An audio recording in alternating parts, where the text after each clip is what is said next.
Yo, what is going on, guys? In this video we'll be doing a kind of like a tutorial on a Loki. There's a lot of people who ask me a lot of questions about this, so I just want to like clarify this all in one video. And whoever just asked the same questions, I will just link them to the video. Makes it a lot easier for me. So, in this video there will be basically two demonstrations.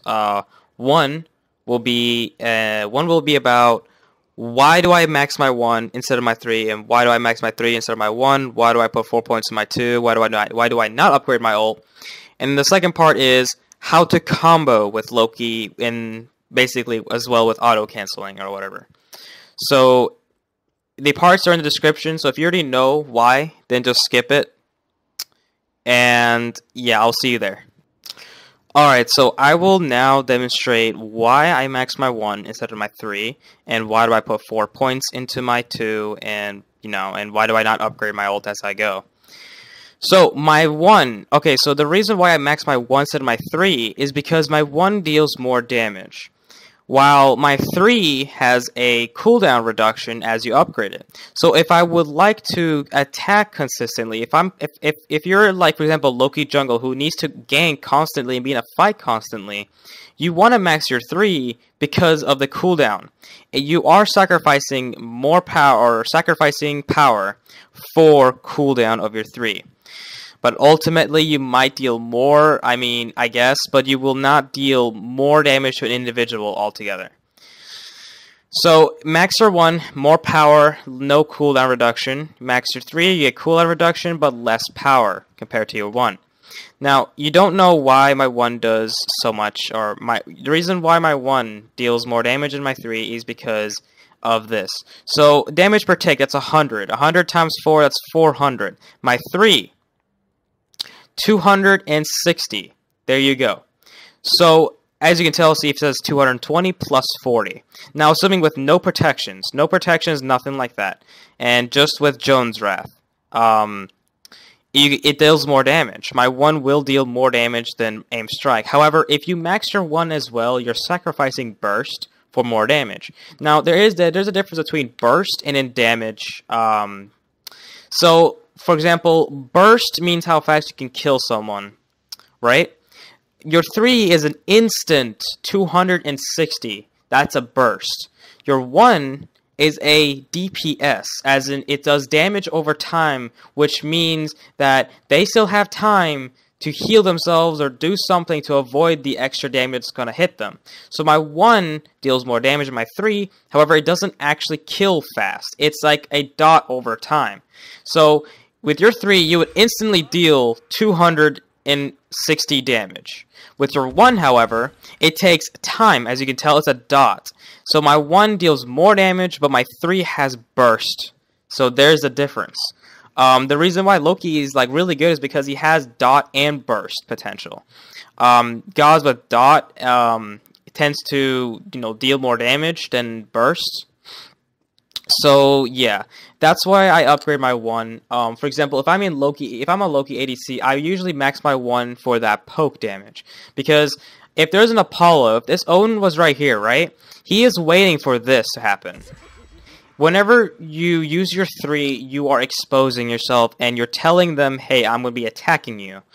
What you do is when you max your 1, and pretend I have 1 point in my 3, and I max my 1, they will never know that I'm here because watch, and I walk away. It's a free poke, and they can't even respond it. It's literally, unless they predict it, there is no way they're gonna respond to that because you don't make a noise when you get out of invisibility. So it's just a free poke. Why max my 3 when my 3 makes like this noise? It's just not worth it. You don't poke with your 3, you poke with your 1, and you kill with your 3. If that makes any sense. So now, if you guys are wondering why I do not max my ult, is because my ultimate has 120%. It doesn't actually show. I don't know why, but it does not have 120. It has 120% scaling based on your physical power, which is more than enough to substitute for the lack of points I put in my ultimate. As you can tell as well, the max is 450. That's not a lot. It's really not worth upgrading this when I can put a point into this. Because which is going to come up more often, your 3 or your ultimate? Obviously your 3 and your ultimate. All your abilities comes up faster than your ultimate. Even at max cooldown, 54 seconds, I think. It's like your 3 and your 1 comes up way faster than your ultimate. So ultimately, you'll have more damage. You'll be dishing out more damage. And plus, you should never. Okay, well, no, that's gonna be a part of a second step. I do not upgrade my ultimate because my 1 and 3 are used more, so I want to prioritize over that. They will deal more damage ultimately than having my ultimate deal 450 every 54 seconds and have my 3 deal less or my 1 deal less or something like that. So that's going to really cover it on what to upgrade and why. So if you still have any questions, please put in the comments and I will clarify, and I will tell you, I will assist you. Alright, for this part, I will explain how to use Loki's abilities in like the combo, basically. My combo is very weird. You do not see this in a normal, average Loki player because they are not aware of this. The typical Loki player does this. He goes invisible. Right is about to strike, he uses his 3 and hits. I do not do that. Not anymore. Or another typical Loki thing which you do is you use your 3, you go invisible, you wait, and you strike, and then use your 3 again. I don't do that because it's risky, and you are relying the enemy to be in a perfect position for you to pull off your... I mean, it's a lot more damage. Oh yeah, but you are risking yourself because people can hear you in the jungle, and your 1's only 4 seconds, so you can't like go invisible across the map and expect to reach in time. So that's why I don't do that, and it's also you can't really get full cooldown anymore as Loki. Unless you get 3 cooldown items, or if you do what I just did, Jones and Breastplate, which you shouldn't get Breastplate unless you're on 1v1s. But anyway, my combo is this. Now, thanks to Hydras, this is the only reason why I do it. It's because of Hydras. Oh, there's another reason too. But because of Hydras, just look at my buff bar. When I go invisible, look right here. See Hydra's Lament. Your next attack increased power. I hit. I use my 3, and it's there again, and I hit again. And I can use my decoy again. That's my Hydra's up again. I hit him again, and then I ult him and hit again. So in fast paced, it'll be like this.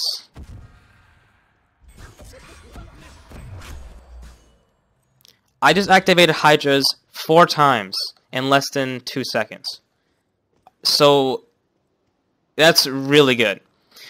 That's one of the main reasons why I do it. The other reason, if Hydras didn't exist, the only reason why I would do this is because of more, like, you don't have to deal with, like I said before, many players are waiting for this noise to happen. If I do not do that, it will confuse the player and it'll mess them up really badly, and they will not expect it. So if I against Apollo, if I go and do this, I'm going to get stunned. And there goes all my damage, because he'll probably run away. However, if I use my 1 and pretend Odin's Apollo, and I use my 1, hit him first, I will get stunned. However, my 1 is bleeding him. So he'll be around a quarter HP missing, depending on, like, he will around half health to quarter missing health. So by that time, he will be pretty low, and he will not... Most of the time, they will not realize my 1's damage potential. So after that, I can just use my 3 and just ult him and probably kill him, or run away, wait for my 1 and kill him. Like, I'm basically saying that if you go invisible and hit first and then use your 3, not only you'll be proccing your Hydras twice, but you'll be securing your 1's damage potential. Unless, and again, if they predict you, like if they do not wait for this noise to happen, then they just usually would hear your footsteps, or they just, move forward where you were invisible, and then just sing and mesmerize you, or Kumbaya or something like that, or Thorwall. So if you guys know what I'm saying, I will say this again. If you guys do not know what I'm saying, I'll say this one more time. I go invisible so I can secure my 1's damage. Remember, like I said, my 1 does the most damage, so that is something you want to hit all the time. Your 3 comes up so fast, it doesn't matter if you miss or if you mess it up. It'll just come up in 4 seconds. So it doesn't really matter. However, your 1 to 9 seconds, that's too long. and it's your highest damage. So if you lose your bleed, you're losing like half your damage. So that's that. Now that's like the reason why I do it. Oh, and there's also actually one more thing. The reason why I do not put a point into my 2, or the reason why I do not max my decoy, is because at 4 levels, where it says 225 damage, that's all you need to kill the archers instantly and just use your basics to kill the guys in the front. You do not need to max your decoy. So it's better to use that extra point into your 3 or your 1. So basically at level 5, you put a point into your ult. At level 6, you put a point into your decoy all the way until it has 4 points. And then you want to max your 1 or your 3. It depends. Remember, I'm not saying maxing your 1 is better than your 3. Like I said, it depends on how you like to play Loki. Do you want to play riskier? You want to max your 1. Do you want to play safe? You want to max your 3. It just really depends. Do you want burst or damage? It's your choice. I'm not saying that one is better than the other, or yeah. But however, I do always agree that you should only put 1 point into your ult until you are forced to max it. So that's going to be about it, guys. If you guys have any question, comment, concern, and I am repeating myself, I'm sorry, but please leave a like, I guess, and comment. I just really care about your comments, guys, and hopefully this will clarify or clear all the confusion. So, as always, I'll see you all Loki players later.